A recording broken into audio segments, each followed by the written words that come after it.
اسرائیلی فوج نے دہشت گردی کی ساری حدیں پار کر دی ہیں۔ مظلوم فلسطینیوں تک امداد پہنچانے کی عالمی کوشش اسرائیلی فوج رکاوٹ بن گئی۔ صہیونی بحریہ نے گلوبل سمود فلاٹلا پر دھاوا بول دیا۔ ماحولیاتی کارکن گریٹا تھنبرگ سمیت متعدد افراد کو حراست میں لے لیا۔ حملے کے بعد بیشتر کشتیوں سے رابطہ منقطع۔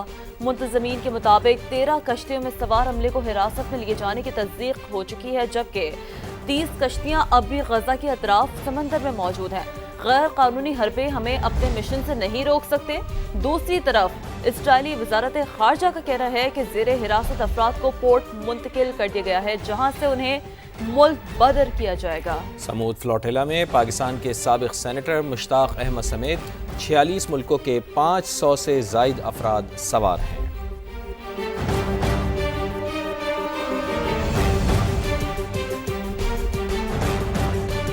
کے بعد گلوبل سمود فلاٹلا نے دنیا بھر میں احتجاج کی کال دے دی ہے، جس کے بعد کئی ملکوں میں عوام سڑکوں پر نکل آئے۔ اٹلی، یونان، جرمنی، بیلجیم، ارجنٹینا اور تیونس میں شدید احتجاج کیا گیا۔ مظاہرین کا کہنا تھا کہ امدادی کارکنوں کو نقصان پہنچا تو یہ ناقابل قبول ہوگا۔ ترکی میں امریکی اور اسرائیلی سفارتخانوں کے باہر مظاہرین کی بڑی تعداد جمع ہوئی اور اسرائیلی جارحیت کی مذمت کی۔ ادھر کولمبیا کی حکومت نے سخت نوٹس لیتے ہوئے اسرائیلی سفارتکاروں کو فوری طور پر ملک چھوڑنے کا حکم دے دیا۔ ترک وزارت خارجہ نے بھی صہیونی اقدام کی مذمت کی اور اسے دہشت گردی قرار دیا۔ اقوام متحدہ نے قافلے کے شرکاء کو ہر ممکن تحفظ فراہم کرنے کا مطالبہ کیا۔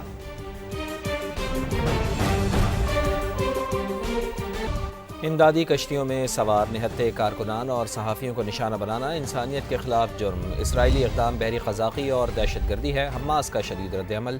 صہیونی اقدام کی دنیا بھر میں مذمت کا مطالبہ، کہا اقوام متحدہ اور عالمی برادری قانونی اور اخلاقی ذمہ داریاں پوری کرے۔ کارکنان اور امدادی کشتیوں کے تحفظ کے لیے فوری اقدامات کیے جائیں۔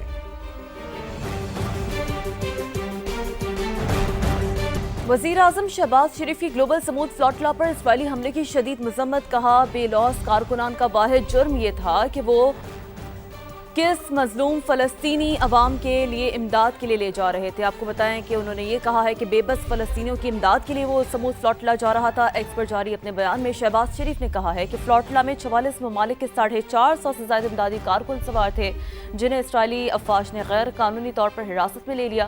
پاکستان سمود فلاٹلا پر اسرائیلی افواج کے بزدلانہ حملے کی شدید ترین مذمت کرتا ہے اور تمام کارکنان کی فوری اور غیر مشروط رہائی اور فلسطینیوں تک امداد کی بلا تعطل ترسیل کا مطالبہ کرتا ہے۔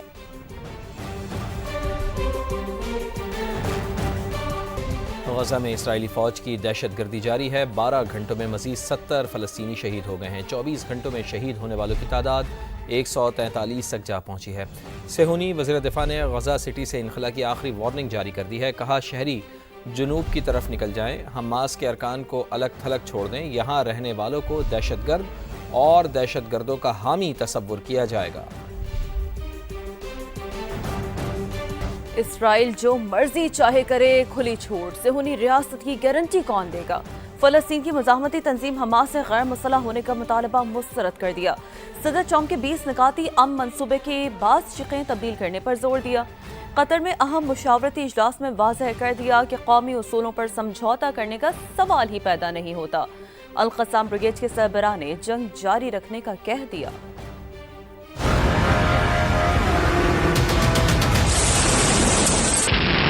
کون دے گا اسرائیل کی گارنٹی؟ فلسطین کے اندر یا باہر؟ کیا ضمانت ہے کہ اسرائیل حماس کے رہنماؤں کو قتل نہیں کرے گا؟ عالمی برادری یقین دلائے کہ اسرائیلی فوج غزہ سے مکمل طور پر نکل جائے گی۔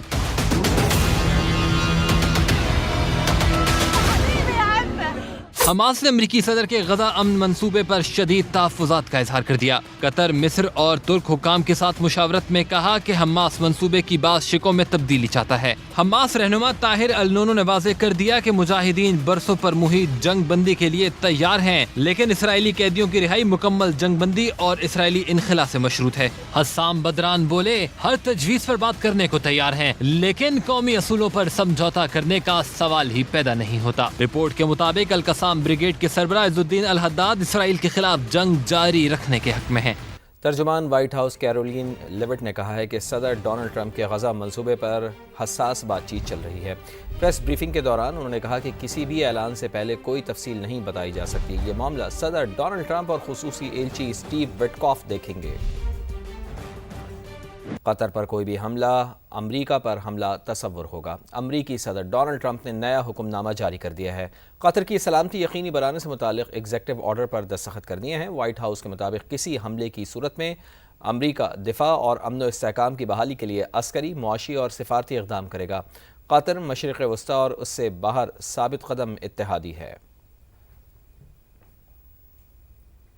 پنجاب کے سرکاری ملازمین محتاط رہیں۔ صوبائی حکومت نے سوشل میڈیا استعمال کے قواعد و ضوابط جاری کر دیے۔ ذاتی شہرت یا خود نمائی سختی سے منع، بغیر منظوری حکومتی پالیسی یا ذاتی رائے نہیں دے سکیں گے۔ فیس بک، ٹویٹر، واٹس ایپ سمیت تمام پلیٹ فارمز پر احتیاط لازم قرار دی گئی ہے۔ مراسلے کے مطابق ایسا مواد جس سے قومی سلامتی، امن عامہ یا اخلاقیات متاثر ہوں سختی سے منع ہے۔ ہدایات پر عمل نہ کرنے والے افسران کے خلاف سخت انضباطی کارروائی کی جائے گی۔ پیپلز پارٹی اور مسلم لیگ نون میں اختلافات دور کرنے کے لیے بڑی بیٹھک، شکوے شکایاتیں ہوئیں۔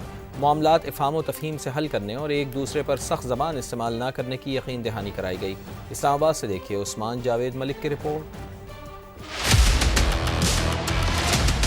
حکومتی اتحاد میں بڑھتے فاصلے مٹانے کے جتن۔ اسپیکر قومی اسمبلی کے چیمبر میں جیالے اور متوالے رہنماؤں نے سر جوڑ لیے۔ پیپلز پارٹی کے وفد نے اپنے تحفظات نائب وزیر اعظم اسحاق ڈار کے سامنے رکھ دیے۔ مریم نواز سے بیان واپس لینے اور معافی مانگنے کا مشروط مطالبہ۔ اسحاق ڈار کی یقین دہانیوں پر مذاکرات خوشگوار ماحول میں مکمل۔ فریقین پر امید ہیں کہ مسائل جلد حل کر لیے جائیں گے۔ نائب وزیر اعظم نے یقین دہانی کرائی کہ آپ کے جو بھی تحفظات ہیں انشاءاللہ تعالی اس کو ہم ختم کریں گے۔ اس کے لیے وہ بات کریں گے قیادت سے، جس طرح ملاقات ہوئی کہ مسئلہ حل ہونے کی طرف جا رہا ہے۔ ان کے سارے تحفظات ہم نے سنے ہیں اور ڈار صاحب نے یقین دہانی کرائی ہے کہ آپ کے یہ کنسرنز ہم اپنی اعلیٰ ترین قیادت کے پاس لے کے جائیں گے انشاءاللہ تعالی، اور پاکستان پیپلز پارٹی کی جو اعلیٰ قیادت ہے اس سے بھی اسحاق ڈار صاحب بات کریں گے اور خوش اسلوبی کے ساتھ ان معاملات کو انشاءاللہ تعالی طے کیا جائے گا۔ ملاقات میں اتحادیوں نے ایک دوسرے کے خلاف سخت زبان استعمال نہ کرنے پر بھی اتفاق کیا۔ عثمان جاوید ملک، سما، اسلام آباد۔ اسٹیبلشمنٹ علیمہ خان کو سپورٹ دلوا کر آگے لانا چاہتی ہے۔ وہ عملاً پارٹی کا کنٹرول سنبھال چکی ہیں۔ شیر افضل مروت کی پروگرام ندیم ملک لائیو میں گفتگو۔ نون لیگ کے طارق فضل چودھری بولے، بانی پی ٹی آئی کو اڈیالہ سے اسلام آباد جیل منتقل کیا جائے گا۔ اسٹیبلشمنٹ کی بھی خواہش یہی تھی بغض بش بیوی میں کہ محترمہ علیمہ خانم کو سپورٹ ملے۔ ملاقاتوں پہ جو ہیں حکمرانی ان کی تھی۔ علی امین خان کے خلاف دسمبر 2024 میں ان تمام لوگوں کو ملاقاتیں دی گئی خان کے ساتھ جو ان کا مخالف گروپ تھا۔ عملاً پارٹی کا کنٹرول انہوں نے لے لیا۔ جنید اکبر کس کی فرمائش پر ہے؟ جنید اکبر بغض علی امین میں ان کو لایا گیا۔ کچھ لوگ یہ چاہتے تھے کہ ان کو ہٹایا جائے وزارت اعلیٰ سے۔ بالکل ڈیل فائنل ہو چکی تھی۔ نتھیا گلی میں ریسٹ ہاؤس میں عمران خان۔ ایگزیکٹلی ایسی چال چلی گئی ان کے مخالف گروپوں نے تحریک انصاف کے اندر کہ وہ سب کو استعفے دلوائے انہوں نے، صرف مقصد تھا جنید اکبر کو ہٹانا۔ آپ کنفرم کر لیں۔ یہ بالکل درست کہہ رہے ہیں۔ عمران خان کو بنی گالا شفٹ کرنا یا انہیں ہاؤس اریسٹ یہ وہ کسی اور ایسی جگہ پہ رکھنا، میں اس کے حق میں ہوں۔ اس میں کوئی ایسی گنجائش والی کوئی ایسی خرابی والی بات نہیں ہے۔ ہمارے اسلام آباد کے جو قیدی ہوتے ہیں وہ اڈیالہ جیل جاتے ہیں، موسٹلی 90% ادھر جاتے ہیں۔ اب اسلام آباد کی بن گئی ہے، اب اسلام آباد کی جیل بن گئی ہے۔ اسلام آباد کے جتنے بھی قیدی اڈیالہ جیل میں ہیں وہ سارے ہمارے ڈسٹرکٹ جیل اسلام آباد میں شفٹ ہوں گے۔